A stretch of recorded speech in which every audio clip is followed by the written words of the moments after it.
Ayan, good morning mga katamsak. Ngayong araw, nanisid tayo kanina ng seaweeds doon sa dagat at saka nakakuha rin tayo. Biligyan tayo ng biyaya ng Panginoon na makakuha ng seaweeds para may pangulam.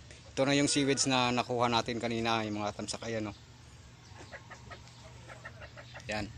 Yan yung seaweeds na nakuha natin. Yan. Hilaw pa yan. At saka mayroon din tayong naluto na seaweeds ngayon para pang ulam natin. Ito na yung nahuli natin, nakuha natin kanina pagsisid natin sa dagat. At saka ito na yung niluto natin, oh. Ayun, oh. Yan, seaweeds.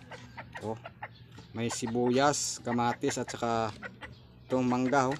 Yan, oh. Yan. Sarap to pang ulam mga katamsak. Yan. Oh, seaweeds. Oh. Ayan, oh. Yan. Ito na yung seaweeds na hilaw at saka ito luto na. Kinilaw na natin, ginawa na natin kinilaw. Ayan, oh. Yan. May pang ulam na tayo mga katamsak.